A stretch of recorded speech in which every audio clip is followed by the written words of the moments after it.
Thanks so much. Thank you, Laurie. Thanks all for getting up and being here. I gave it second thought myself when my alarm went off this morning, so I appreciate you all taking the time and effort to be here this morning.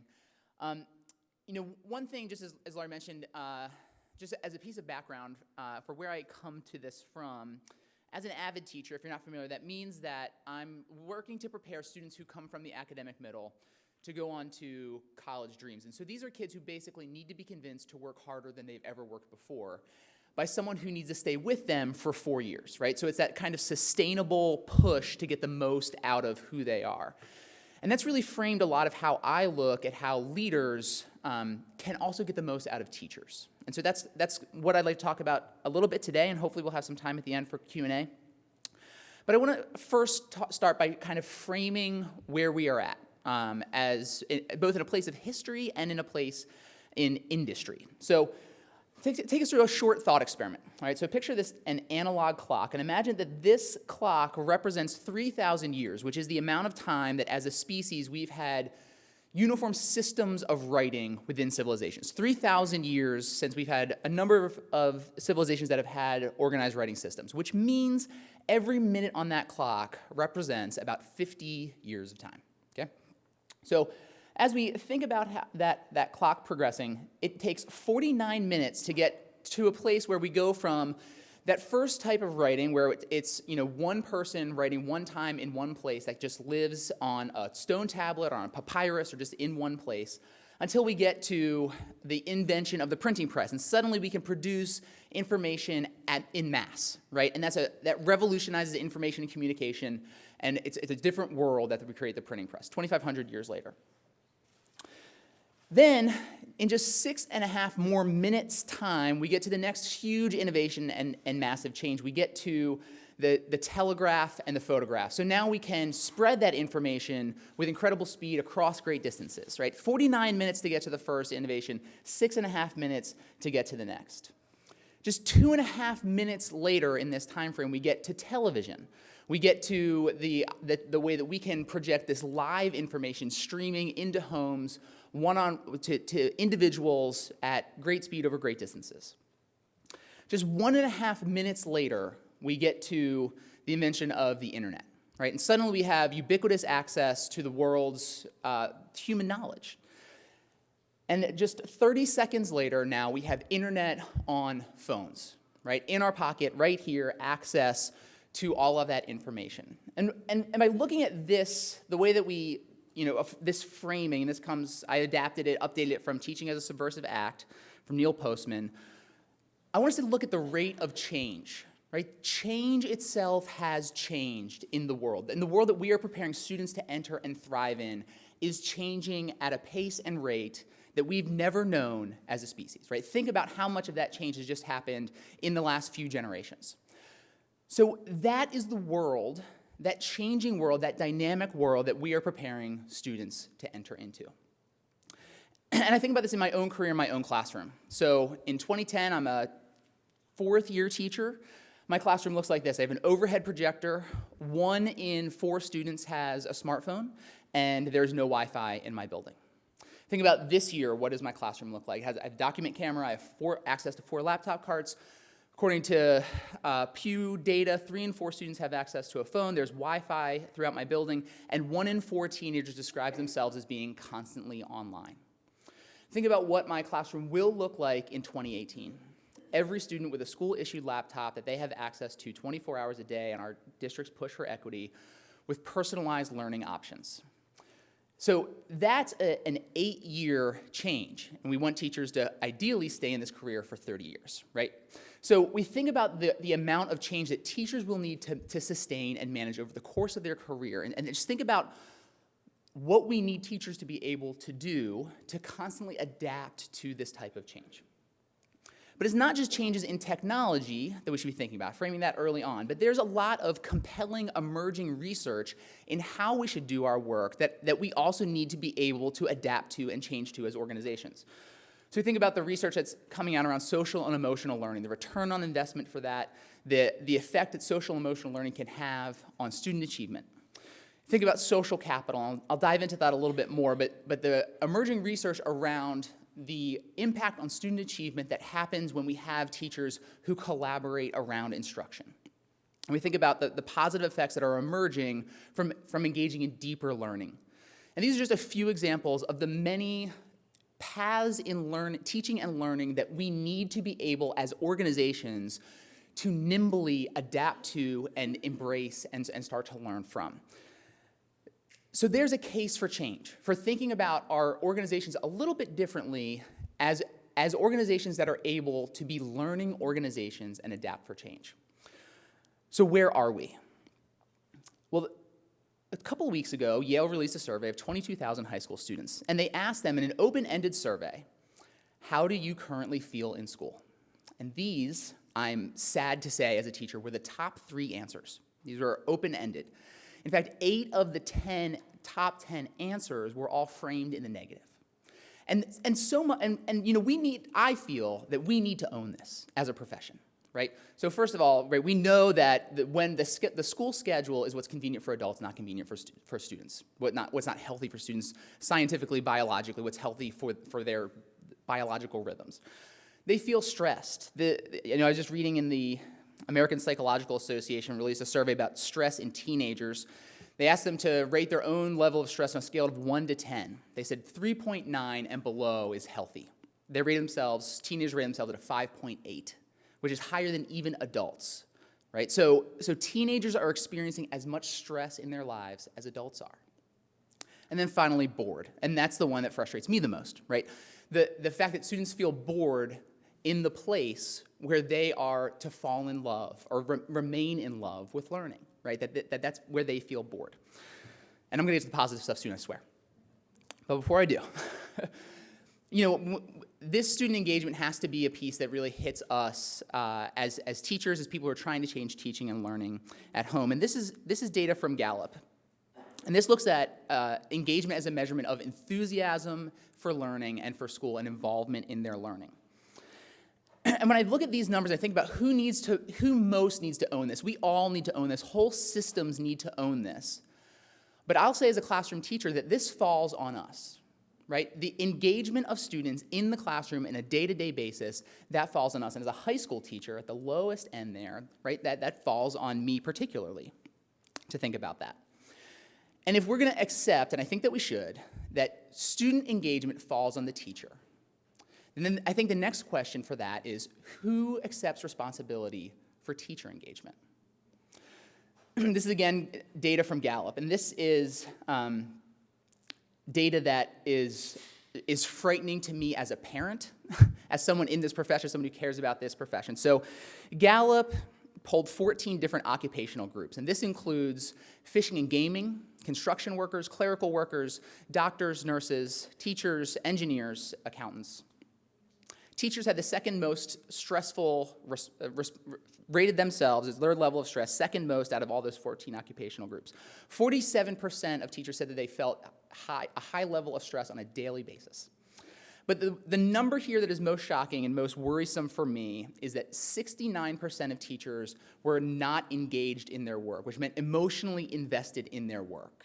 And I think long and hard about sharing this because that's a number that I, as a representative of classroom teachers, am actually pretty ashamed of, right? I feel really bad about that because if our call is to get into these classrooms and to love kids, and 7 out of 10 of us are not emotionally engaged in that work, then something is very, very wrong, right? That we have a big problem there.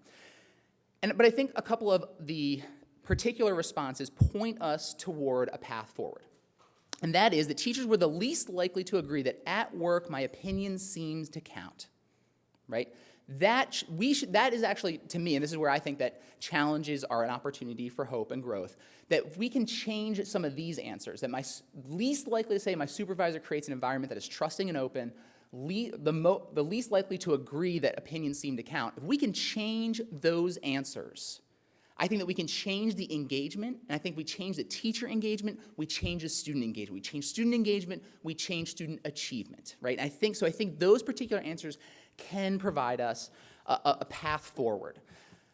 But I think that, one thing that we get from this is that they ask the question.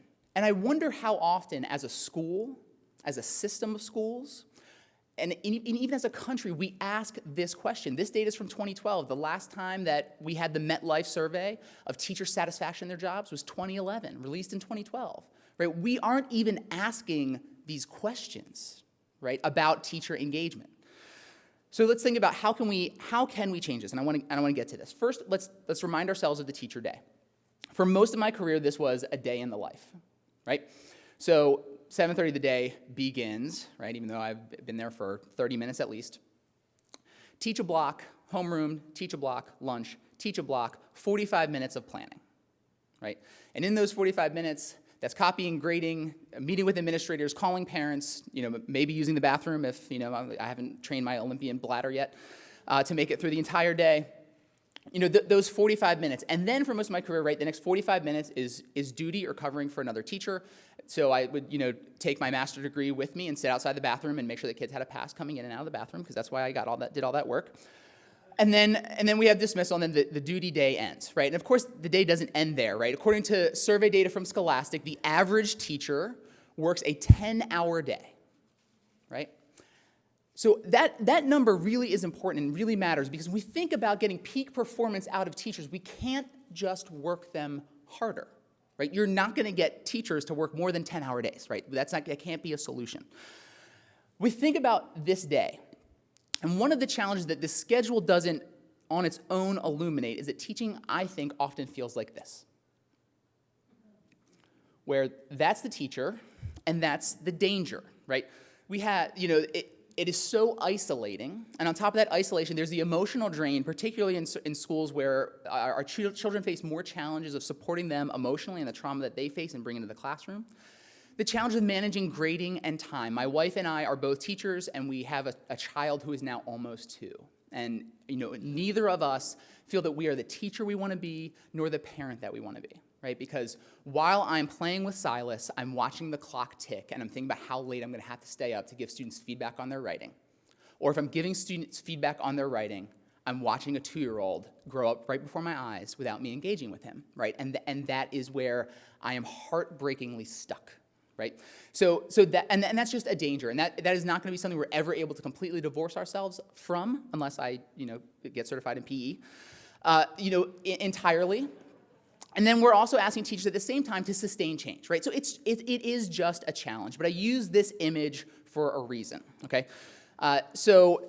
we teach a lot of folk tales as ways to look at different critical lenses, and one folk tale that I like to read with my students is from Aesop, and it talks about this image itself, right? It talks about 4 oxen that are sick and tired of feeling constantly under threat from the danger from a lion. So these oxen decide they're going to change this. They're going to tie their tails together so that no matter what angle this danger comes to attack them from, it will be met by horns, okay? Now, I didn't know if anybody had told you that there's going to be a participation part of this lecture, but I would like to just remind you of something my friend Alex Kajitani says, which is that if you never talk to a stranger, you'll end up marrying a relative, right? So just think about that.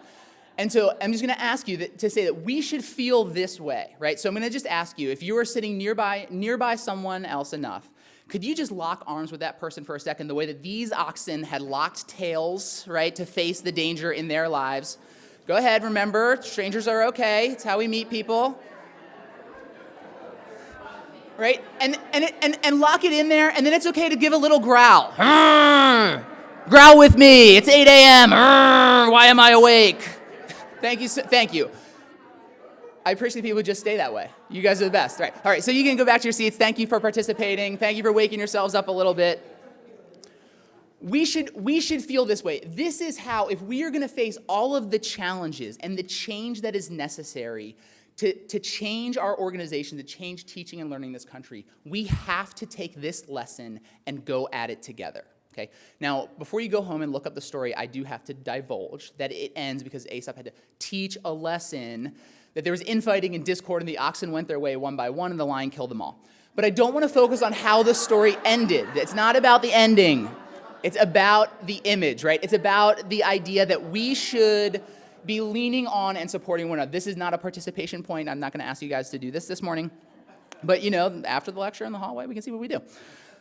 This is what it should feel like in our schools to be a teacher. But what I think is important is that how we go about this change is as important as what we are changing to. Because if we simply set a target but aren't thoughtful about the process of how we're going to bring people along and get them to the target, we will never get there. Right? We will never get there systemically. We'll never get there with a critical mass of people in order to make the change happen. And I would also argue that it would be foolish for us, thinking about the rate of change in the world today, to set a single target for what School 2.0 looks like, right?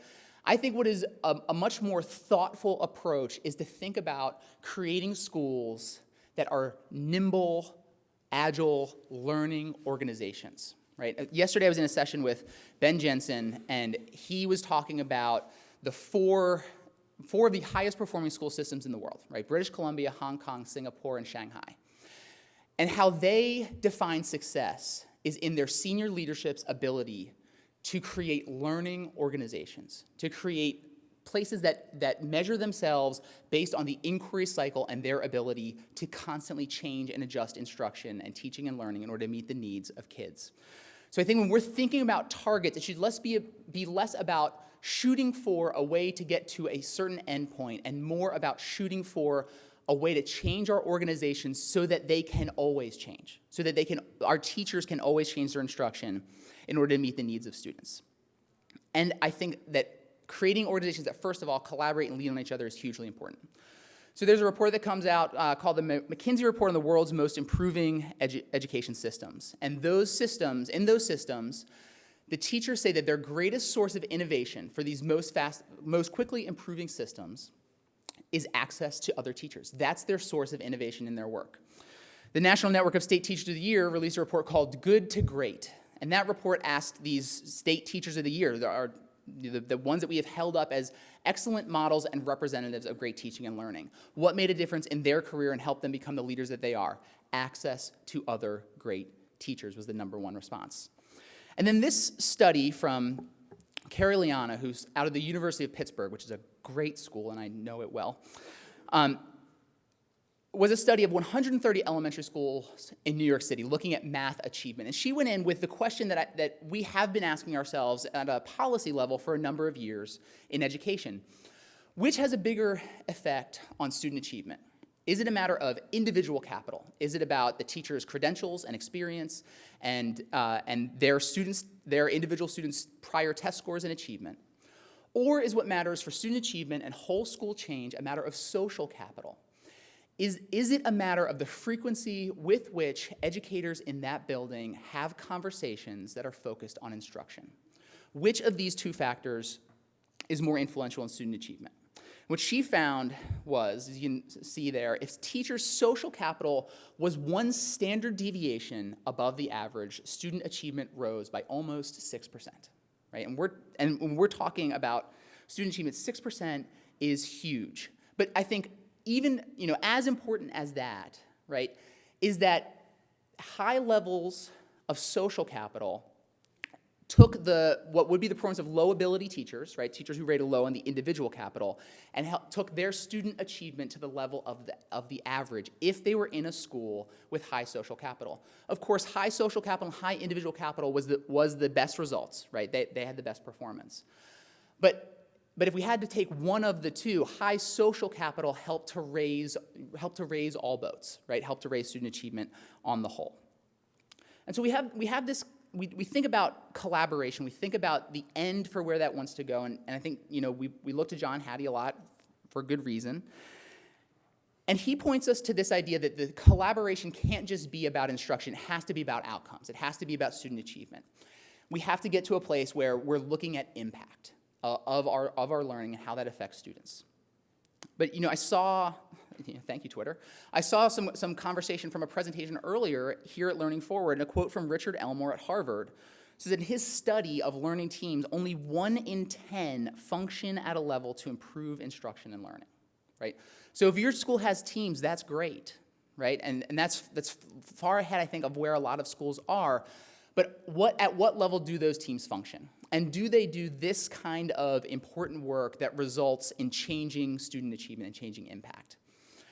And I look at these practices, and they look great, and they are great. And I've participated in some of these practices, and it is really powerful to sit with a group of educators and look at student work, to plan for it together, to look at results together.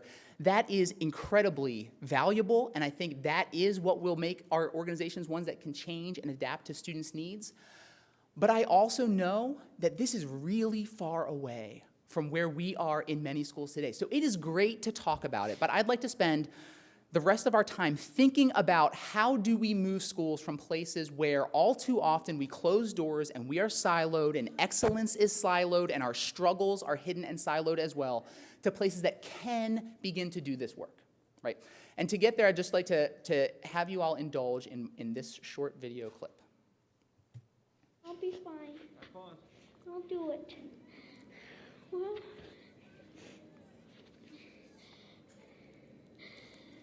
here goes something, I guess.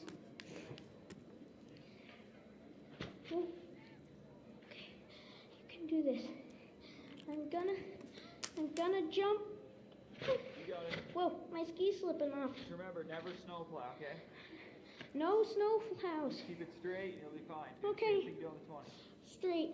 Do you go faster on the in run? A little bit. A little bit? Yeah. Is it any steeper, do you think? Not much? Same steepness, it's just longer. Well, just longer. Just longer. Just a bigger 20, that's all. Yep. Have It's a fun. bigger 20. Go ahead. You got this. I got it.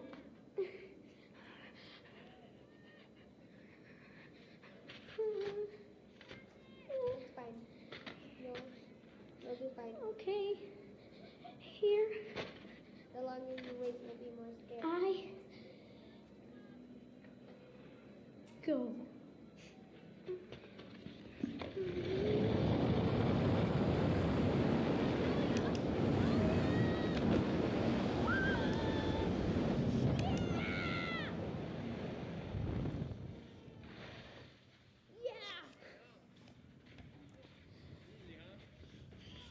Just the suspense at the top at the first time freaks me out. That's the only thing. It's so fun. Huh? 60 seems like nothing now. Whoa!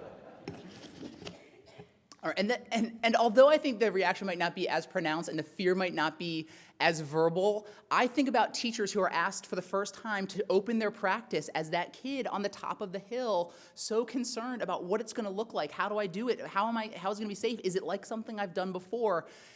And what I have found at my school and in my own practice is that once I share that and I see that it's not so bad, right? I have that same reaction, woo, right? It helped me get better, and I feel that thrill of improving for what I care about. But I think that sometimes in conversations about how we make this happen, we too easily dismiss what happened at the top of that hill. We too easily dismiss the fear that really exists and in some ways uniquely exists to the degree it does in our work. And I remember, I think 3 or 4 years ago, I'm sitting up at night, and I'm reading The Courage to Teach by Parker Palmer. And for the first time, this man put words to the fear that I had so long been aware of as a teacher. And I think even back to yesterday. So yesterday morning, I'm teaching students at my school. And I'm doing a mini lesson before they do their project work on some writing issues that I'd recently seen in their blogs. And so the issue was that students were using pieces of evidence, but they weren't providing enough analysis. And they were using pieces of evidence and sometimes they were showing, difference between 2 racial groups in some statistics, and then other times they were just using 1 racial group, and so they weren't showing the disparity. And so I took a student model, and I had students look at it and talk to a partner, and then I asked the question, and then crickets, right? And in that moment is that fear that comes in as a teacher, right? Have I not prepared them? Is this not the right example? Have I lost them? Did I not ask a good question? Was there not enough wait time? Am I a bad person? Am I cut out for this career? How am I possibly the National Teacher of the Year? How the snowball effect that happens in the 6 seconds I'm waiting for a student response is crazy, but it reminds me of the fear here. When teaching, I think, is unique because we're doing work where we deeply care about children. And for many of us, particularly the secondary level, we deeply care about our content, right? We want kids to love literature. I want them to love literature and stories and what that can add to their life, just like my friend wants them to love chemistry, that I can't possibly understand how they would, but wants them to love chemistry and problem solving just in that same way. And so when we bring that care and we expose ourselves to what is a really challenging situation, there is a lot of fear there. And then we say, okay, now I want you to open your doors and bring other people in to watch that failure, right? To watch that struggle. I want you to take your student work that you spent 10 hours a day trying to make high level and expose it to the judgment of others, right? And that is, we just need to remember that that is a huge ask, because I think teachers, more than many other professions, define their identity based on the work that they do, right? We go so often here that we go into this work because it's a calling. And that can be a huge advantage, but it is also, I think, part of what contributes to that silo, right? The fear that this work that I've been trying so hard, I care about so deeply, that I've been working to get better at so much, it might be bad. I care about these kids so much, but what I'm doing might not be best for them. But I also think that we can leverage that fear, right? That in the right conditions, we can leverage that fear to say, we can do better. And we can use that to say, you care about these kids so much that we can do better for them. And I think that this is right on. That in all of these conversations, we have to think about spending some of our energies exercising those inner demons of fear in teachers, that if we don't address these, I don't think we'll get teachers to buy into the work, to the process, to moving their instruction forward, if they don't first confront that fear, that is just naturally a part of what we do, that I felt yesterday morning. So how do we do that? Well, I have some practical lessons to share from the way that our school approached it. So 3 years ago, I was in a hybrid role at my school, and I was asked to support our professional learning for our teachers. And so in August of that year, my principal said, I visited another school, I have this great idea for what we should do. They have this thing at this other school called Mustang University, and their teachers, have differentiated options, and they walk around, they do different things, and I want to try to build something like that. And I had no idea what I was going to do that year, so I said, great, let's run with that. And we created this, what we called Patapsco University. It was only after we had done some branding that our teachers pointed out that our professional model was called PU. It's a little bit more apropos if you understand that you have to drive past a sewage treatment plant in order to get to our school every morning. So we decided to just embrace it and say, what's that smell? Success. But this was our approach, and my principal's kind of visionary approach to say, we were in the place that many other schools are. We want to get to that point of the people who are rowing, the people who are sharing their student work and sharing their practice with their colleagues in ways that can really impact and change their student learning, but we knew how far we were from that. So this was our bridge, right? To create this model that gives teachers trust and option and choice. So we decided this university model is going to center around the idea of choice for teachers in their time and their teammates and their topic. When they engage in their professional learning, who they engage in that learning with, and based on their interests, where they feel they have need and where they're directed to have need by supervisors. So this model said, we're going to forgive you your after-school required time by contract. So we're canceling half of our faculty meetings. The days that are designated for professional learning, we are not going to dictate to you what you get on those days. Instead, we are going to provide many, many options. And some will be during the school day, but in order to appease our Teachers Association, there were enough on Monday afternoons so that teachers could fulfill their professional learning responsibilities just on the allotted time that was within their contract. This is a list of our offerings. Right, and so highlighted in yellow there were what turned out to be most popular. And again, this was a bridge, right? We did this for 2 years. This year for the first year, Patapsco University is over at our school. We have gotten to a point where we have cultivated enough trust in teachers that we are able to engage in those collaborative learning teams, and they are fruitful because we have spent time intentionally here trying to open doors and having colleagues work together. We were a very, very isolated school. We were a school where we didn't look at one another's practice, where doors were closed. And one of the most popular options very quickly became learning walks, which was just an opportunity to take 40, 45 minutes with a group of 4 or 5 teachers to visit other classrooms. And sometimes they were guided. We were looking for particular practices. And sometimes they were much more open. They were a chance to go into classrooms and see what we see and then have a conversation about what we saw afterwards. Offering book studies rather than requiring book studies. We have a faculty of about 90 people, and when we had 60 participate in a book study with Mike Schmoker's Focus, right? 60 people who opted into this book study and engaged in learning that was aligned with our school goals, but it was all optional. We had teachers engaged, and I got to work with 2 of these groups in tuning protocols, where I sat with English teachers. We had a vertical English team looking at 11th graders' piece of writing and having that conversation with a 10th grade teacher who talked about, I know that kid, and we were doing this last year, and we should, they responded to this, we should build into that. And the 12th grade teacher saying, this is where we need to get them, all while we're looking at student work. But the format of options and choice and trust and giving teachers space to make some choices around that was incredibly popular. And what we saw was a faculty that and this is simplistic, it didn't happen for everyone to the same degree, but a faculty that was removed and doors were closed start to very much open them.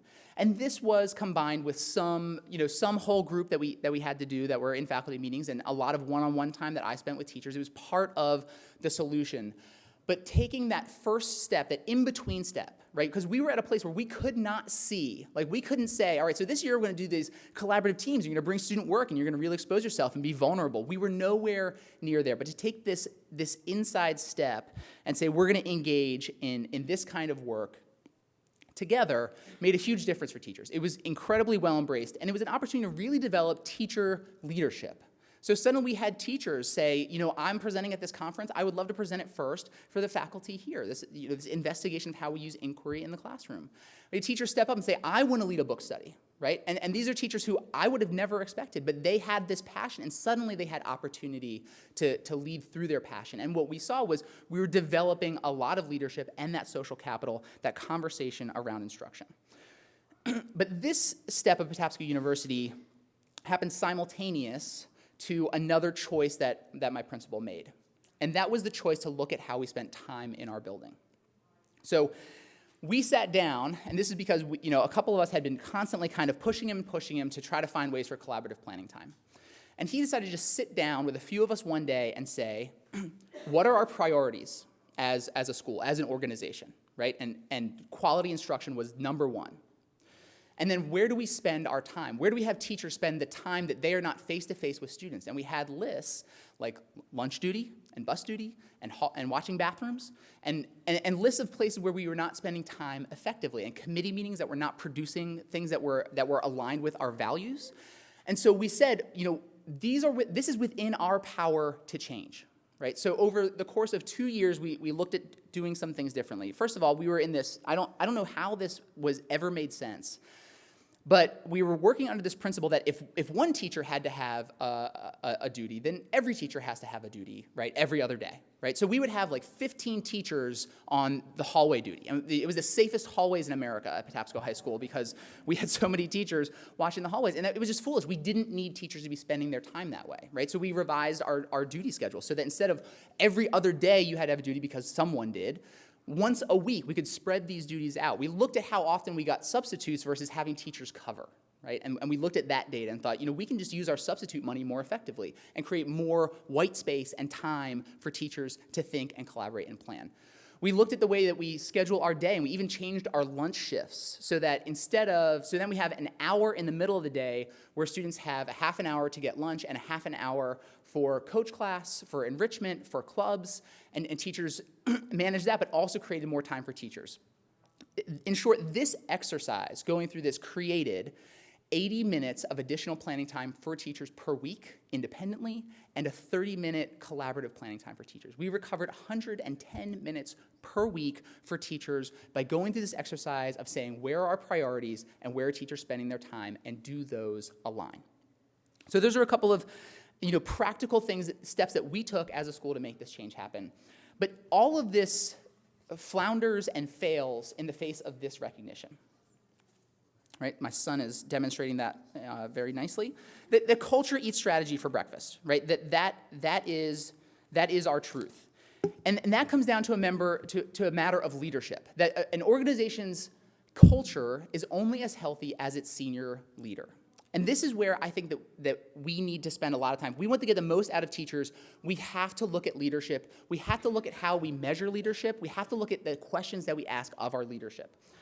And so I love this idea of the legacy leader, of the leader who is committed to organizational change in the long term.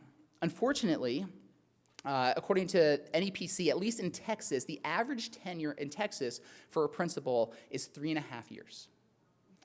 We think about the kind of sustained change that we need to change organizations. Think about how frequently principals change or leave. And a question for you and your system: how long does the average principal stay in a school? And here's why that matters. Because in my experience, so it's 10 years now, and I've had 3 principals. My school has traditionally been, and this is the view of our faculty, that we're the training ground for principals. That we get principals when they get their first building, and then once they have that experience, then they go to a school that has a more vocal community, right? And so we now, when we get a new principal, the veteran teachers in our school will just kind of say, we need to just kind of wait out whatever their initiative is, right? We hear this before. We need to wait out their initiative because someone else is going to come along in a few years, and they're going to have their initiatives, and we'll wait out their initiatives, and then nothing ever changes, right? And that's a problem for kids, right? And that's a problem that we have to own. So I think, it's about having leaders who want to do the long, hard work of changing the way that teachers teach and students learn, and that's changing behavior. That's not something that we do so simply by attending a training, right? That is changing the way an organization works. So I think about this in terms of first days, right? So I've had the opportunity to open first days at a few school districts over the past few years. I think about my own principals. I was in a first day where a first-time principal came in the first day and basically said to the staff these words: "This is the direction we're going, and we're going there even if I have to take you kicking and screaming." Right? That's day one. That principal actually turned out to be a really good principal. It just took him a whole lot longer to get there because of how he approached teachers on the first day, right? How he started that. The first year was very, very difficult. I actually went to my alma mater, the high school that I attended, the district that I attended school as a child, and did their opening day. And I talked about, what I talk about to teachers all the time, that how we make students feel when they are in our classroom is going to determine their persistence and their performance. And that relationships matter, and I believe that to my core. And I talked about that a lot. And then the superintendent got up behind me and said, I can't agree with Sean more. It is all about relationships. And I want you to know that we will be in classrooms checking for that the first week. I was just like, I don't think you actually heard anything that I said about trust, right? About care, about the way that we build those things into schools. So instead I think about the legacy leader. And currently I'm working with, he says, a very good leader, not for a very good leader, with a very good leader who believes in this long-term work, who started by talking about, he was our assistant principal before, so started his first day by talking about the relationships that he had seen between teachers and students and the difference that made for some kids the year before who probably wouldn't have graduated, but the kid said, these teachers made me graduate. Right? He talked about his values on the first day. We watched Kid President on the first day. He talked about creating the culture of trust so that teachers can be vulnerable with their practice so that we can move that forward. And there's a picture of geese here because I think geese are actually a pretty interesting metaphor, other than being really mean animals. The way that they work and lead is interesting, right? When you hear geese honking, I don't know if you knew, I just learned this myself, but geese honk when they're flying to encourage the geese who is in the lead to keep up their effort, to keep it going, right? That they push that forward and support one another, that when the lead goose gets tired because they're taking on most of that impact from fighting the air, that they rotate leadership, right? That they take turns in the leadership, that they fly in the V formation because it actually creates an updraft so that it can support it makes life easier on the ones that are behind. It's a great metaphor for leadership. And so here's where I'm at for how we get peak performance more out of teachers. We have to look at leadership because teachers can't work harder. In many cases, some can. Absolutes are challenging. But if we're working 10 hours a day, we're not going to. Good luck getting us to work 12. That's just how it is. What we can do is think about the energy that we bring to our work, the engagement in our work, and optimizing that performance. And there's some places that we can look at for that. And I just want to underscore this point. If nothing else comes out of this, how teachers feel about their work matters. How any of us feel about our work changes the quality of the work that we do. And the question that I have is, are we measuring that? Are you measuring that in your school system? Are you measuring how teachers feel about their work? And there is a lot of research to back this up. So in Stratosphere, which is a great little work by Michael Fullen, if you haven't read it before, he summarizes the work of the progress principle. And his summary looks at the idea of positive progressive loops. And the summary is this, and this needs to be our takeaway, that if people are involved in meaningful work, and for a lot of us, teachers who enter that profession, we can kind of check that box right away. If they feel capable, right? And that's where our professional learning comes in. And if they are helped to make even small progress, they become more motivated and ready for the next challenges. And that piece of making small progress, I think that's where our professional learning can make huge leaps and bounds to show teachers their progress, to give them ways to measure their progress, to measure their students' progress, and think about connecting their capability to making that progress, right? So thinking about making that difference. And this is supported with research from psychology as well, right? So if you haven't seen Sean Acor's TED Talk, that's your homework. But in his book, The Happiness Advantage, he talks about if we can create this feeling of happiness, which he defines as not just pleasure, but as feeling progress toward your potential, it has these outcomes. Productivity rises by 31% compared to feeling negative or neutral. We live longer. We only need teachers for 30 years, so I don't really care if they live beyond 50, but it's nice to live longer. That's a joke, folks. 3 times the creativity, right? We think about the creativity that we need to meet kids' needs to have dynamic learning in the classroom. We need to increase that, and intelligence rises. Creating this feeling for teachers that they are making progress, they're moving towards their potential, this is where we need progress in our leadership. But we have to know whether teachers feel this way. And I know sometimes in this climate, it's difficult to talk about feelings, but if there's something I learned from the classroom, from helping to move those kids over 4 years from a place where they were not ready to be as freshmen to being college-ready, peacock-proud graduates, it is that the way they feel about themselves and their work deeply matters. And that's something that we have to measure. There's an interesting article in the New York Times from Tony Schwartz, whose organization partnered with Harvard, with the HBR, and looked at 4 core energy needs. And I pulled this because I think it is interesting in a way that we could have a huge advantage. First of all, it talks about if we meet these 4 energy needs, how we can increase engagement and retain teachers, right? And that should be something we're all thinking about. How do we not just retain teachers in the profession, but how do we make the teachers that we retain, that they're not just sitting in a classroom disengaged from learning, but they feel emotionally involved in the work? And you look at the 4th one, connected to a mission greater than ourselves, check that box, right? That's the advantage of education. We have that box checked. We think about feeling valued and appreciated. We can check that box, right? We can check that box as colleagues, and we can create cultures that value that and have us check that box. And then, and as leaders, making our teachers feel valued and appreciated. Sufficient rest, I don't know, good luck. But I think that can also be a message from our senior leadership, right? About getting sufficient rest. And there are if we're taking some lessons from other industries, there are industries that are really valuing and really pushing this kind of work, that focus on things like rewarding their employees for taking all their vacation days, right? I can't tell you that I've ever taken more than one of my urgent business days, right? But for the employees in some of these companies that take all of their paid vacation days, they are then entered in raffles to win prizes because they have taken that time out to rest and regenerate and rejuvenate themselves. Think about other industries that are being thoughtful about the food that they put in their cafeteria, about building gyms into their work. And some of this is I understand school budgets, and we're not going to have a cafeteria like Google's or anything anytime soon. But I think at the same time, we can think about a teacher at my school just started offering yoga classes after school, and she had a dozen teachers at 2:30 after the duty day in our school practicing yoga together and restoring themselves. And I think some small steps like that really mattered. And thinking about freedom to focus on highest priorities. And that is, I think, a huge leadership issue.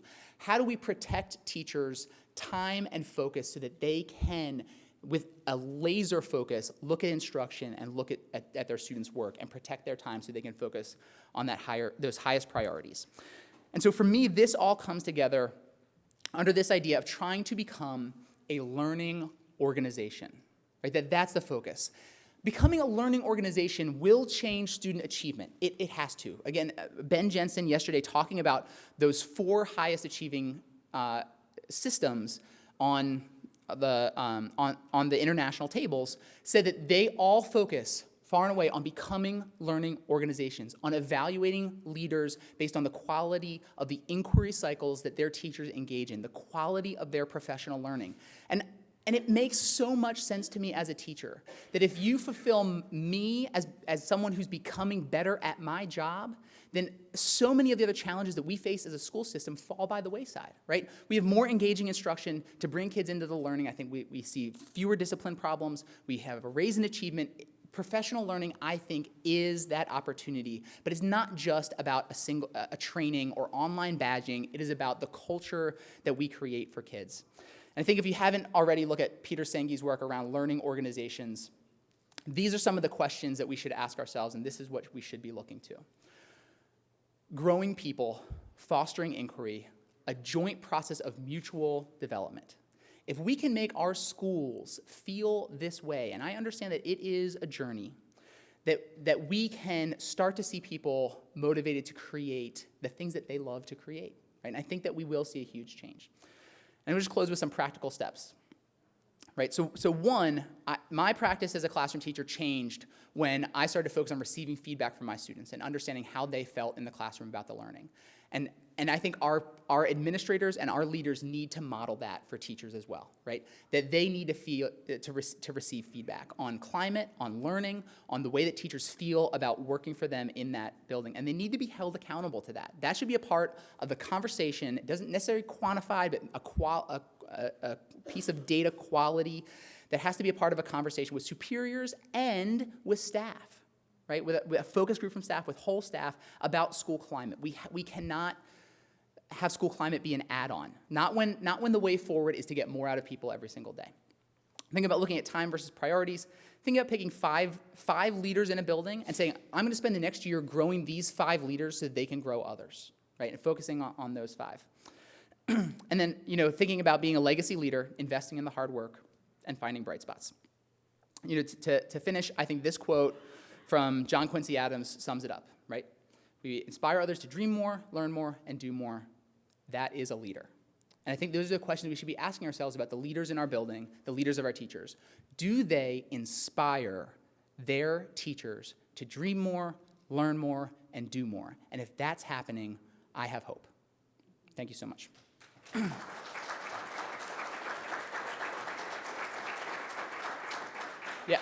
So we have a few minutes here. Take a couple of questions if there are questions. We don't have a microphone for it. Just stand up and speak loudly. Oh, we do have a microphone for it. You can stand up and speak loudly, sir, if you're up for it. Define social capital as you were using it. Yeah, so social capital, and so I would point you to Carrie Leon as the author, and it's called The Missing Link in School Reform, if you want to read her report. But it is the frequency with which teachers have conversations that are focused around instruction.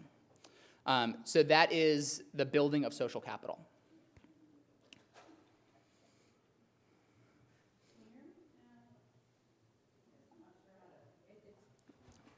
Is it going on? Okay, all right, thank you. All right, another question? The fear is happening right now, guys.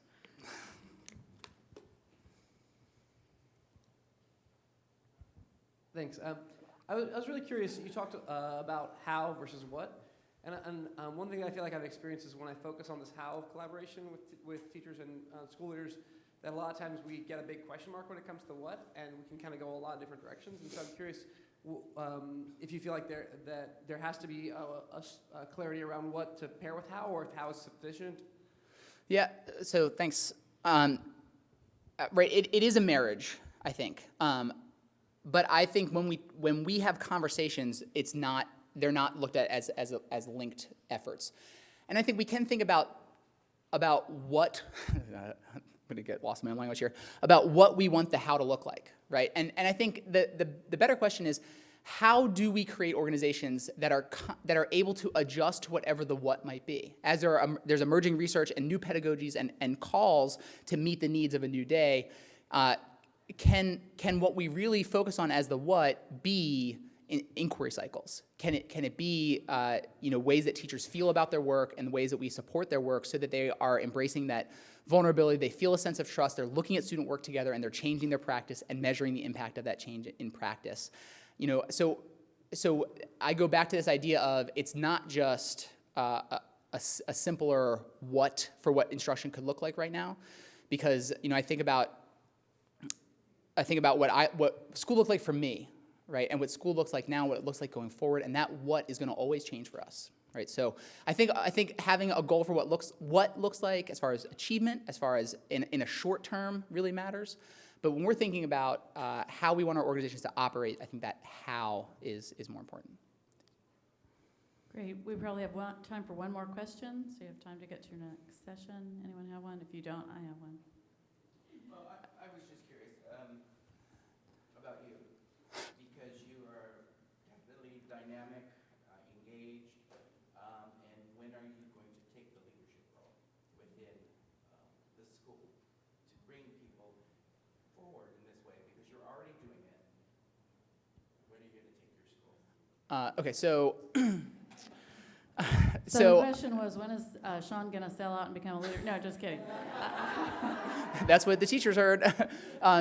So one, I'll say this. So last year I was out of the classroom to do things like this, and I learned that I desperately missed kids, right? And so I learned, and I'm afflicted by this idea that I've never led the classroom that I wanted to lead, and I want to do that before I do anything else. But I've been afforded a great opportunity by my school system to be in this hybrid role. So on A days, I teach students English at Patapsco, and on B days, I work at the system level to support our instructional coaches and to support design and learning for administrators that can have impact at the system level. So I feel like I am being fulfilled in both of those buckets for now, but at one point, I do want to walk the talk, and live out leading change in a school. But I don't see that day coming soon. That's great. A lot of people are going to be handing you their business cards for when you're ready for that day. Thank you so much, Sean. It is. We appreciate your insight, and hopefully you will help us all to empower more people to be Sean's. So thank you so much for being here. Thank you. Thanks, everyone. Have a good day, Thank you. everybody.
Okay, good morning, good morning. Welcome. I know many of you were in the previous session. Are you sure you don't need to stand up and move your arms or lock horns, whatever Sean said we should do?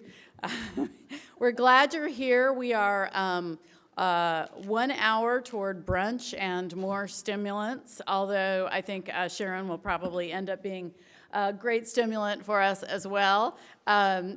Really looking forward to Sharon's conversation about how we can unite the profession, and particularly around the ways that we're preparing teachers. So this is going to be totally awesome. Sharon is the president of the AACTE, and she's been the CEO and president since 2005. And I've been in a lot of meetings in Washington and presentations with her, and I'm the one who usually stands up and asks the rotten question. And so now here she is, and she's going to be a provocateur as well. She's going to give us a topic to chew on and to talk about and think about. So I'm really looking forward to that. One of the things I like about Sharon is, Secretary Duncan yesterday talked a lot about equity and his heart being at equity for children, and that's really where Sharon's heart has always been. She's been a civil rights activist, really a moral crusader for taking personal responsibility and for improving the profession so that all of our children have access to great teaching. And so we are just so glad to have her. Sharon, we look forward to what you have to bring us, and I understand there will be a lengthy question and answer session, so what you should be thinking through is what you might want to say or what you might want to ask in the conversation. Thank you so much. Well, thanks a lot for being here at the early hour, and if you were here to hear Sean, it was really kind of a perfect setup for the conversation I would like to begin and continue with our colleagues about our industry. I could say that it could give you an inventory of the kind of changes that are being made in educator preparation, but that inventory, the specifics, it's really not the point. The point is, how do we organize ourselves to actually realize some of those important ambitions that brought us in to this work in the first place, and that is bringing quality instruction to all children, the mission of all the members of Learning Forward, and the realization of professional fulfillment of all those folks who work in education. So we all want to realize higher quality in the work that we do.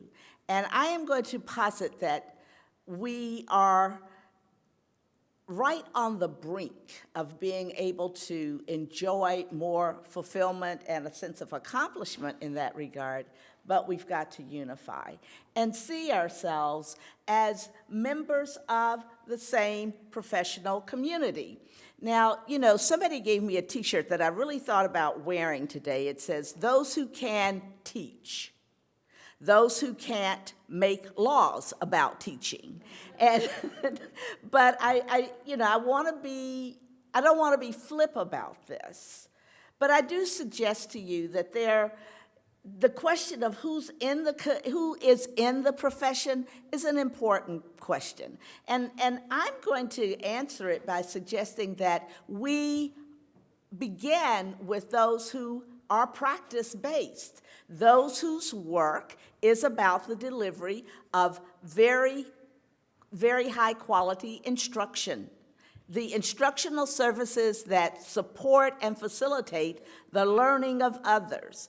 Now, some of those might work in an organization where the students are a very young age or are older and older and older, but those who work in universities and who teach, really teach, are members of the profession.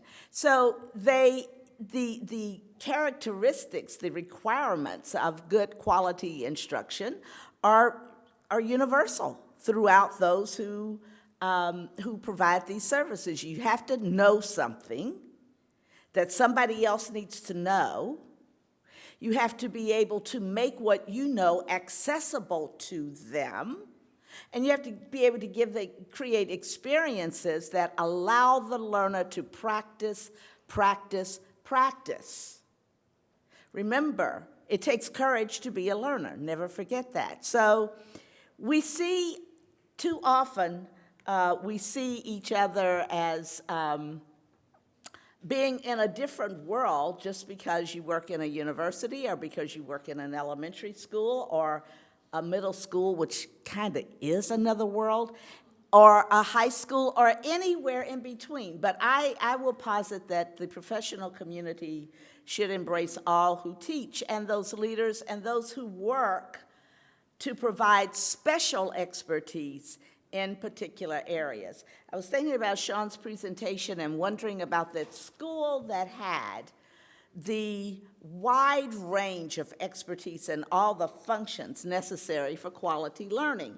And then you've got another group of folks that I will just say, the allies and detractors, take your choice. Some researchers don't seem to provide very much. They become detractors, not allies. Some policymakers think they have the answer. Parents are very dependent on us, and sometimes when they get frustrated, they try to provide the answers. And then we create a problem. We create problems when practice is not leading change, when detractors are, in fact, leading change. And we end up with things like no symbiosis, no channel for research to inform practice and practice to inform research. So the research is about something, but it's maybe about practice. We don't have the functions that we need to translate the research into practice and to be explicit about what this might mean. I thought Sean was doing an excellent job of helping us relate some of the research about organizations and culture and practice. This is work that needs doing all the time, and we end up with a wide range of differential outcomes that nobody understands, and we seem to persist in tolerating because we don't address the issue and change what could be changed. And or worse, we end up with policy prescriptions that we know are more than not right. Some of them, they border on downright idiocy if you're trying to accomplish support for good practice. So, it seems really odd to be coming to Learning Forward and talking about the professional learning community, but I suggest to you that that is exactly the challenge we have now, to unify ourselves as a professional learning community around practice so that we can realize the ambition expressed in your mission of all students experiencing quality instruction. So, to get there, we've got to be clear what that looks like. Quality instruction has an impact. Can you determine the impact of your practice? Are you willing to count the difference that you made or did not? Are you willing to examine what happened in this process to understand how to get better? But the beginning point is, how do we develop the novice to work in a culture that is productivity focused, that is very unapologetically focused on student learning?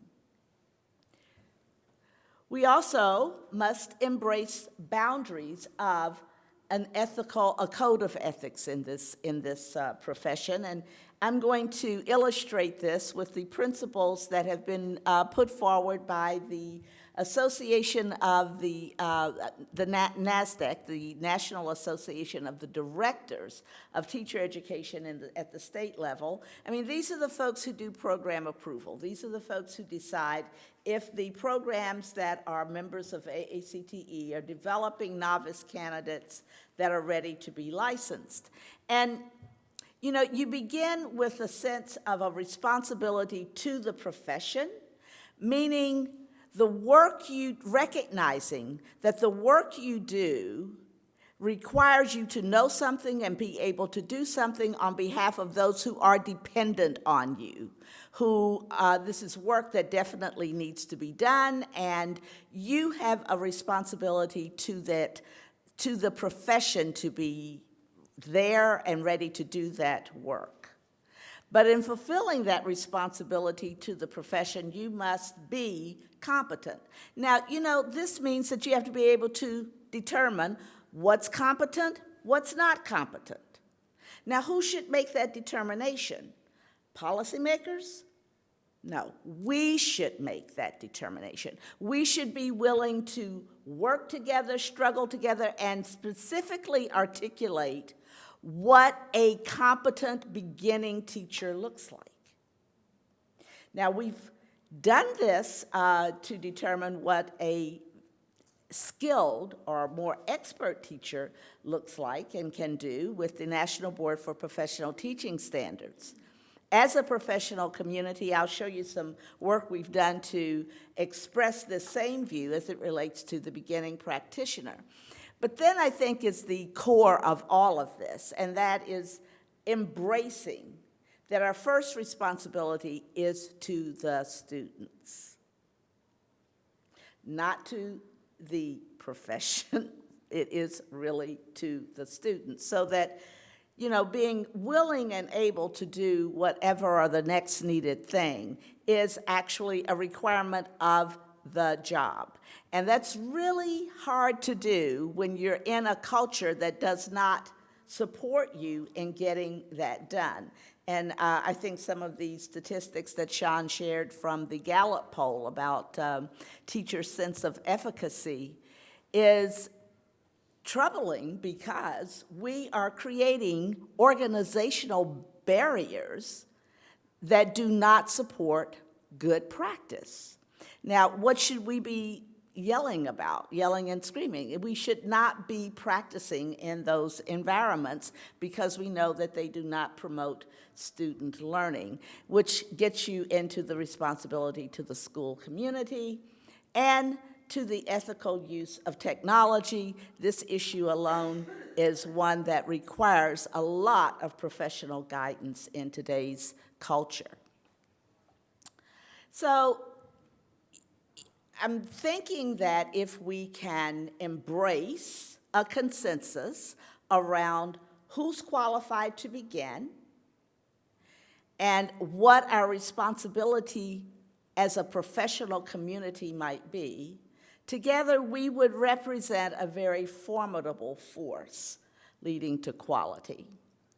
And in actually fulfilling the services to all students that we know to be required of us. So in P-12 classrooms, in organizations that provide educational services, that means student learning.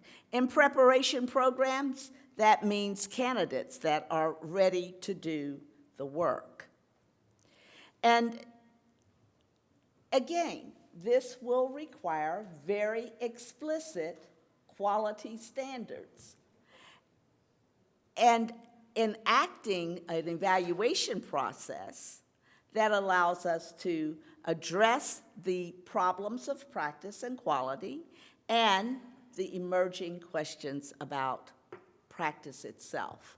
So, my conclusion is that all the indicators and directions of innovation in education practice in P-12 and in higher ed are possible only through deep collaboration of practitioners who work in those sectors. we are at a point where going forward and realizing the ambitions that we have for our students, the indicators of the ambitions of the learning and kind of learning that these students must experience can only be realized when we actually work together. So the collaborative endeavors that we have supported are ones that require being with practice in a very highly engaged way. EdTPA is a performance assessment that is a capstone event created by the profession and being used by over 600 programs. This is a consequential exam that is graded by a team of scorers supported in a secure virtual community that includes 50% classroom teachers. Classroom teachers are instrumental in developing subsequent versions of EdTPA. The ETS PPAT performance assessment has the same quality. Our quality support initiative is based on learning opportunities that are designed for practitioners, regardless of the address of the organization or the nature of the organization in which you work. If you're trying to improve culture, improve productivity, and improve the quality of our evidence around student learning, this is an opportunity for you. I could mention co-teaching, I could mention the clinical partnerships that we've supported. All of them depend on a collaboration. And it's a collaboration across the entire continuum of professional development in education. From the very beginning of, in the P-12 community, through the entry into higher ed, entry into the program, the clinical development of the practitioner, the licensing or credentialing of the practitioner, and certainly throughout practice. So my proposition is that if we are going to actually improve practice by improving student outcomes, we've got to address the barriers to collaboration and make those only incidental to fulfilling our professional responsibility. So, with that, I'd like to ask, are we ready to take to the battlefield? Because it will be a battle.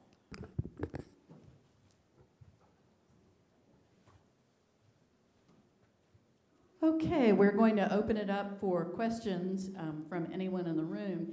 I'd like to start, Dr. Robinson, could you talk to us about what you think are some of the barriers to that collaboration?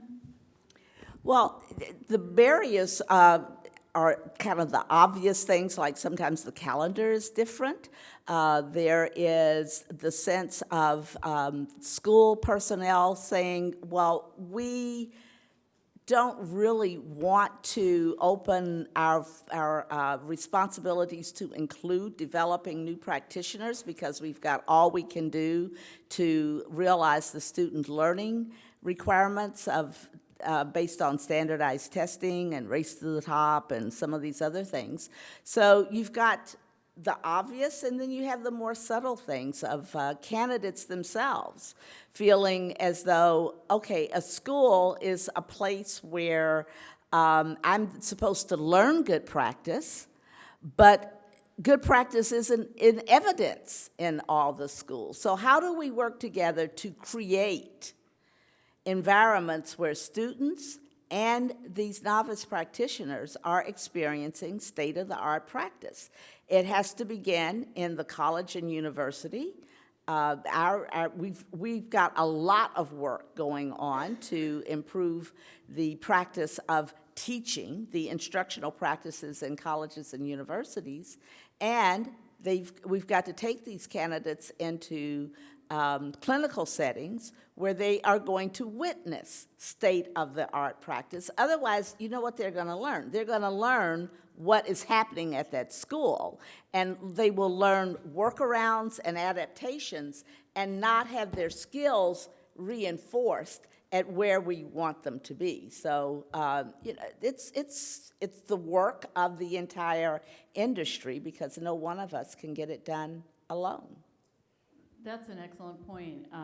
I remember when I was teaching, the teachers in our English department who got the student teachers were not always the best teachers. They were oftentimes the teachers who were working on their masters or their national board, or they were coaches. And I remember going into an English classroom one day, and the student teacher was teaching, but the cooperating teacher was on the computer doing his own thing, and 3 of the students were sleeping in class, and thinking, not only do these students deserve better, but this new teacher is not learning what you should do to engage students and what's an expectation.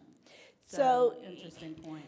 You see the most fulfilling manifestations of these partnerships when you go into a school and you see these novice teachers, these student teachers, or maybe even the teachers in that first 1 to 3 year period, when you see them deployed to support instruction to students where they actually can be doing high impact work, but work that will not be challenging to them. Instead, so often we see students, novice teachers, if you will, assigned to what should be the most challenging cases.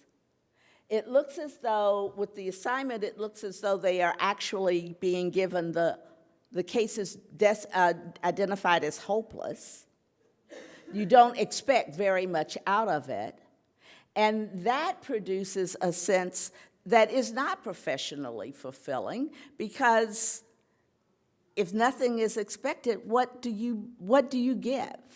And so I think that where we deploy these candidates and these novice practitioners in a real strategic, thoughtful way to do the work that they can do and become more reflective about their skills, they are actually they're contributing to productivity and to their own development.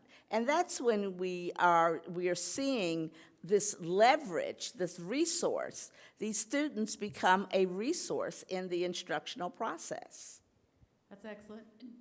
Others of you, any question or comment? And her question, just to remind us, was what can we do to open up the collaboration, improve the collaboration that's happening in the pre-service level, at the induction level, and for the rest of the profession? How can we open up those conversations between the districts, the universities, and also the schools that they're serving?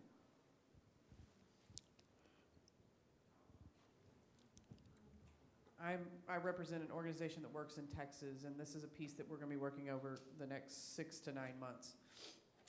Who all should sit at the table? Who should be represented in those collaborative conversations to address teacher preparation? I think that's a really good question. You know, when in the early days of kind of organizing and supporting change, I would say you bring together those who have essential knowledge or essential interest. And while I would say certainly the dean and the provost and president should be aware of and supporting that effort, they don't necessarily have to be at the table. But I'm going to suggest to you that it really is important to have the highest level of recognition and have your charge come from your superintendent, your principal, the dean, the provost, and the president. They should be the sponsors. They need to be with you out on that limb that you're about to engage. And then you bring the folks who actually can get the work done to the table to get the work done. So you want to have a very good analysis of what are your learning challenges at that school. if you take on these challenges, what do you need? What do you need in terms of your learning? What do you need in terms of your resources?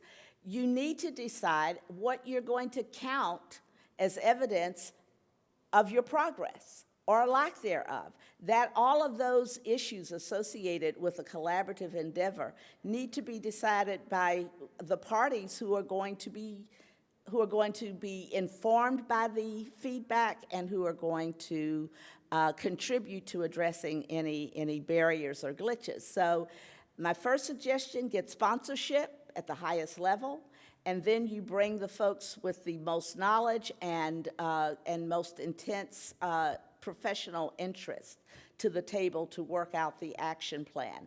And answer first, what will be different if we're successful, and identify how you would know whether you're successful. Great, great. Another question, I saw hands. I really would like to be down there. So if I come down and we just kind of chat, that would work for me. All right, so I'm excited about your topic, unifying the profession. I'm a librarian, so my question is, what are your thoughts around prep for non-classroom teachers? So a building is not just made up of teachers, but you have librarians, social workers, counselors, speech pathologists, and such that still work with kids, but I'm concerned about the quality of their prep when they're coming into the building, and what do their experiences look like to ensure that everybody has a norm and are working to the same goal. Well, I think that's a really good question, because here, you begin with everybody knowing, what do we do here? What are we responsible for? What are we all accountable for accomplishing? And the learning, the development of these of students is what you're all responsible for. If you're not contributing to that, you're taking up air. You're not, and so engaging those folks to understand how their contribution supports fulfilling the mission is really, it's very, very important. So when I speak of the school staff, I'm speaking of all of those who support learning. Whether it's the curriculum developer, whether it's the professional development director or lead teacher, the folks in the cafeteria are part of your teaching team. They can, if you bring them into the process, they will help you reinforce learning.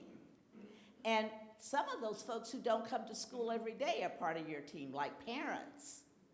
There has to be a way of engaging them and the community to be part of your effort at school, at instructional and learning improvement. So the thing I would say to you, anybody in the school has to be very competent at what they do. And they should be supported in their subsequent learning in order to continue to make a contribution. I mean, that's a requirement for everybody. Okay. I have a question regarding what you see the role of a State Department of Education would be in the process. For example, I work in a State Department of Education. I'm a curriculum specialist for a content area, and I meet and work with pre-service teachers at the 3 institutions that prepare teachers in my state. And beyond licensing, I'd like to hear what your insights are in that area. Thank you for that question. I think here's the thing. If we want to kind of step up to the promise of a democracy and full participation for all students, we must step up to the reality that conditions for productive learning are not being afforded large segments of our population. It's identifiable, it is persistent, it is not mysterious, it's kind of in your face. I believe state departments of education are responsible for helping to support the persistent pursuit of that requirement of a democracy. And by that I mean beginning with the uncompromising insistence that if you have a school that's supported by state funds, that school has the potential to be productive. The teachers know how to teach. The resources required for learning are, in fact, there. They work. The engagement around student learning or the school productivity is addressed by those who are responsible for making it different if it isn't what we had hoped. And when it is, we celebrate.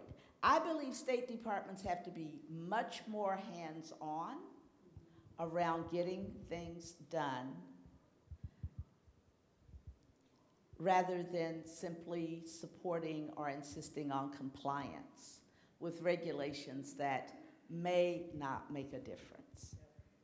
So let's extend this just one step further and suggest that if the current version of the new Elementary Secondary Education Act becomes law, state departments are going to have the whole thing put in their laps.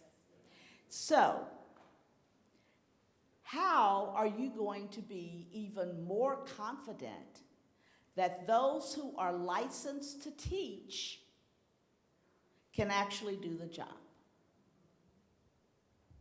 I think now is the time for you to stand like a, I don't know, what is the metaphor? You're going to have to be really insistent on that because this same law, the same bill, also says that you ought to support a whole bunch of alternative providers. Okay?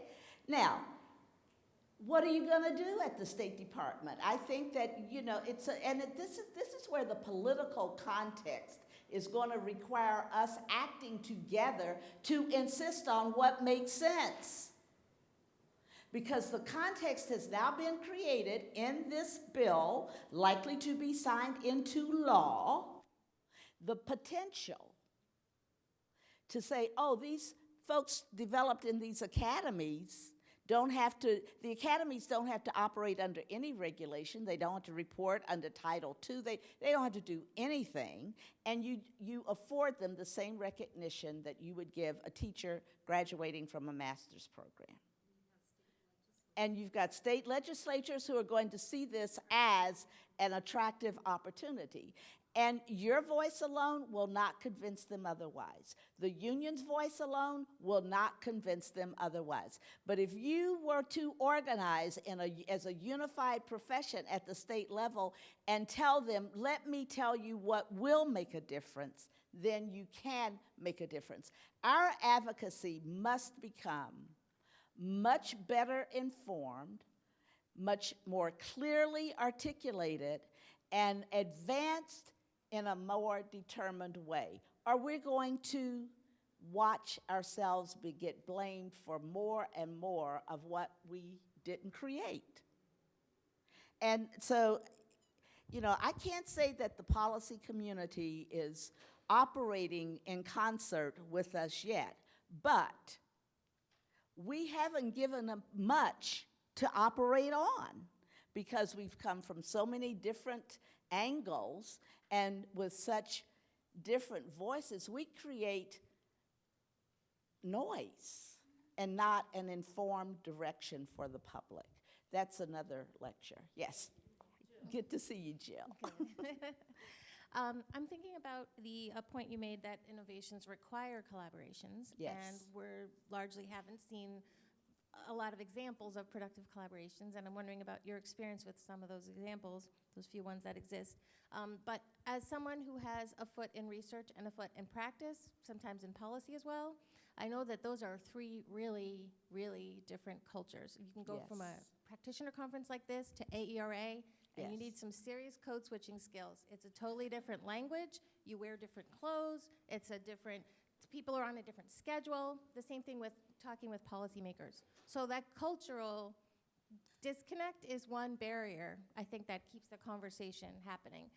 The second, of course, is just resources, because the kinds of teacher leaders and accomplished teachers that you would want in that conversation are the ones like Sean who don't have time for their 14-month-old baby. Yeah. They're already maxed out, and so there's got to be some funding that's the kind of time that has to be attached to money in order to release teachers the same with the universities as well, right? University professors are maxed out.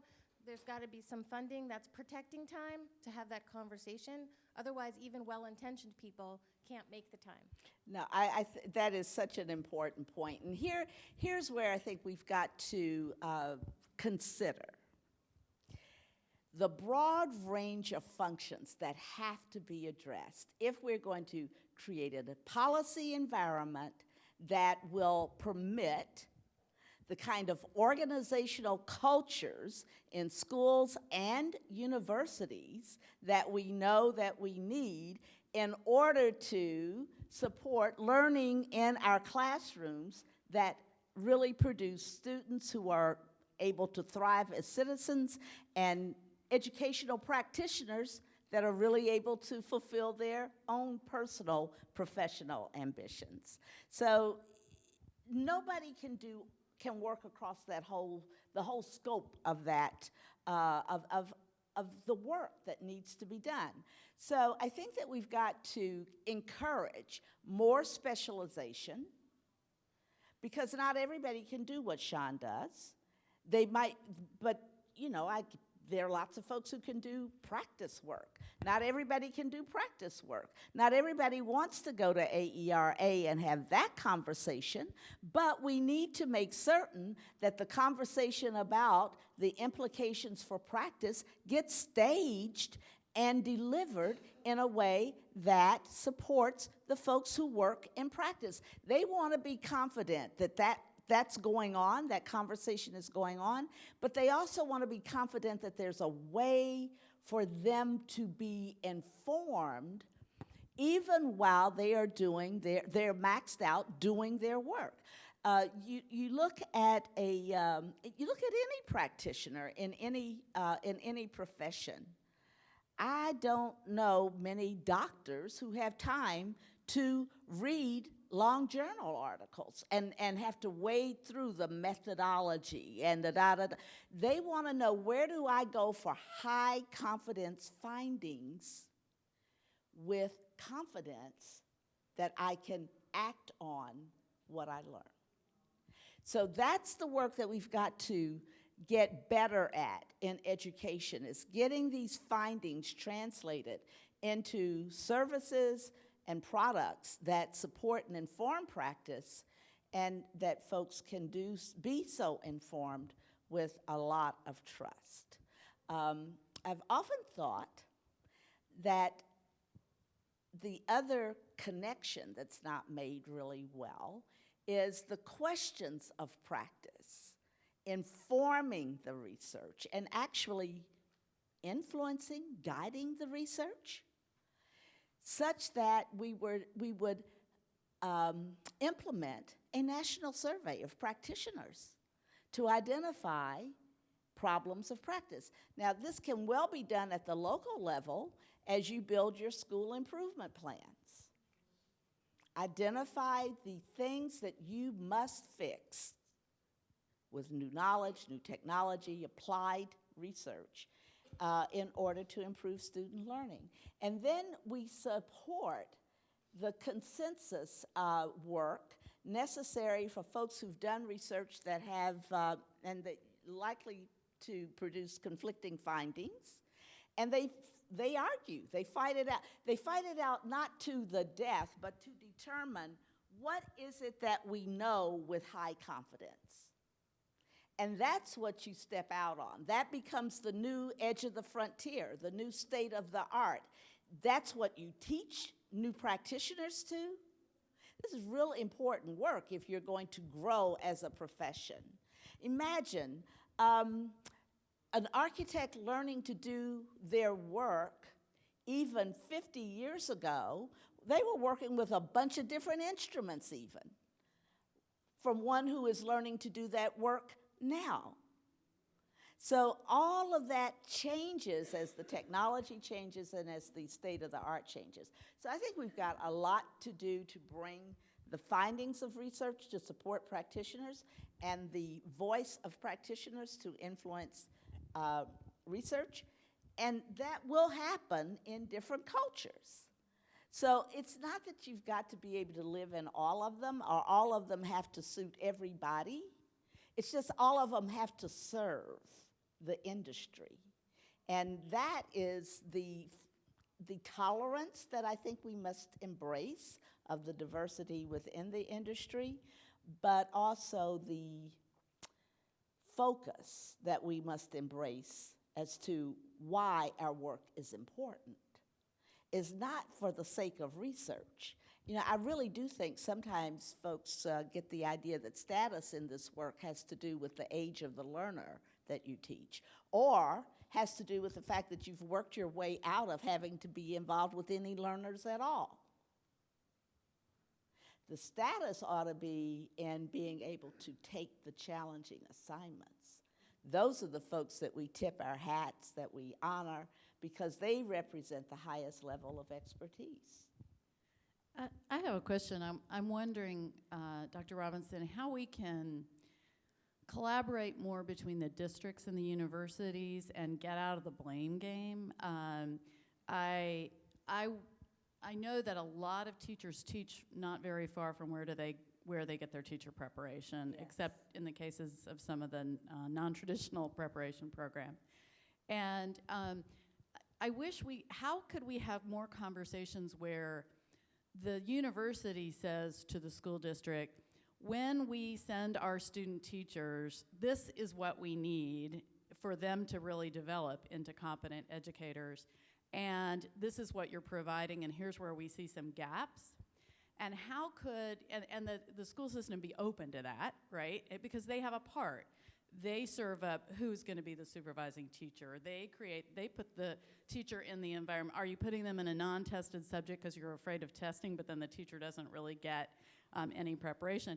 But then on the other hand, I always felt like when I was teaching, the university didn't prepare me for a lot of the things I needed to know. And I don't just mean the practical. The students talk a lot about the clinical experience they need, but I remember they didn't teach us how to teach standard grammar or punctuation, and a lot of teachers just didn't even know it, and we were English teachers, and so then we had a 9th grade test that was 40% editing, and we're supposed to do little mini lessons. That's what we learned in our teacher prep program, and it's hard to do a mini lesson on non-essential appositive as if you can't recognize a noun. And so there seemed to be sort of a disconnect between what the teachers in the field thought they needed and what the university, and instead of blaming, I'm wondering how we can regularly open up and just have real dialogue about it and own what to do. I think that's a really important question. Now, I would suggest, here's where I think you ought to begin. You ought to begin with the end. What are your students going to be tested on? What are your novice teachers going to be tested on? You can't train a teacher for any assignment, any and every assignment. You can train a teacher or a new principal to begin as a professional in practice and continue learning. So, I mentioned EdTPA, which is the brand name of a product that we designed to test new teachers. And it is a performance assessment that we give the students as they are beginning their program. It imitates the national board, doesn't it? Yes, I mean, it takes does. cues from that. So It is the profession we want. Mm-hmm. Yes, it's absolutely aligned with the national board. They are tested on skills at planning, delivery of instruction, assessment of instruction, and reflection. Now, they must teach to an objective in the curriculum in their community. They may not teach to an objective they select because they like that subject or they think they're really good at this, okay? They must teach to a real objective. And they must teach after they've had some time to get to know the students, because in the planning exercise, they must identify 2 to 3 students for whom their instruction must be tailored. Then they implement the instruction, and there are all kinds of artifacts of that, including a videotape. Student work is very, very important. Because of that student work, they've got to analyze how the student did. First of all, how their modified instruction was implemented. Was it successful? How did that student perform?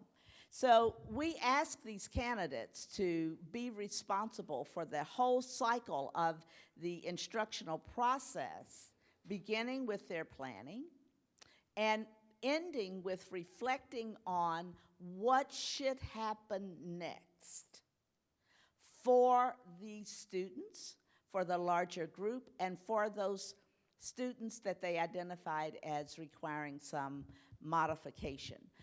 Now, this is an exercise designed to help a candidate understand, am I ready for beginning practice? If they land in an assignment that has a curriculum that requires them to have to learn something new, they must view that as a responsibility associated with this assignment. But I suggest to you there's no way for a beginning teacher to learn all the content they might possibly expect to encounter in a given assignment.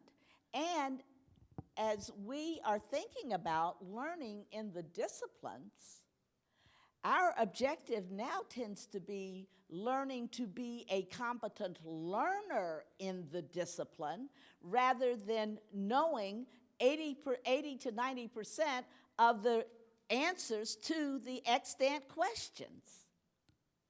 What you really want to see is, can you support a student who raises a question for which you don't know the answer? Because they're likely to do that. Not just with Common Core, but with our way of thinking about knowledge, since new knowledge is exploding all the time. So, you know, if new knowledge is going to intimidate you, or a situation in which you don't know the answer and you find yourself unable to function in a way that brings your students along, then I think, you know, we've probably not addressed that requirement of creating a competent learner, which is really the modeling that a good teacher must do. I'm so glad you brought up the EdTPA. I remember I went to the Mid-Atlantic EdTPA conference a couple of years ago, and the dean of the School of Education, I think it was at UC Berkeley, was talking about their second or third year of implementation, and she said, you know, you think of how much, Sean was talking about how teachers' identity is tied to their practice so much. He said, she said, even more so, like with a university professor, very lodged into what they're teaching and the way they're used to teaching it. And she said, but when we laid out the data at a 2-day retreat of how our students were doing on the EdTPA, and there were certain huge holes, and we just looked at it, that the university professors were saying, well, who's teaching that concept? And it was like, no one, or one optional course. And so they themselves were able to see and reflect, and they had agency in their own teaching. The other thing that was really cool was in Montgomery County, a teacher had just been through it, and she was in her second year teaching, and she said, these teacher evaluations are nothing. Yeah. I've been through EdTPA, I totally get it. I want to just give room for one more question, and then I'd like to let us go early. I hope you don't feel shortchanged, and if you do, you could maybe hang around and talk to Dr. Robinson, but I'm just thinking, I know how we always want to get a seat at brunch, and I understand it's a good brunch. So would someone else like to take the last question? Let me just kind of finish what I want. I mean, if you begin with what you want to produce, and consider that each step is a step that's going to produce data that will inform what you do next, That's agency. It is not an intimidation. It's not the sword of Damocles. It is agency. It gives you the tools to make the case for what you want to do to inform your development as you take on the challenges of practice. So I often speak of assessment used in the service of learning. And I think that, you know, I just want to, I would leave you with the principle of knowing the impact of what you've done informs what you will do. And if you don't know the impact of what you've done, the translation of that, the representation of that, the narrative of it is authored by anyone who cares to speak on it. So I want us to become more determined, more deliberate in counting the impact of what we do and making that public, because you have done what you know to do, given the tools that you have.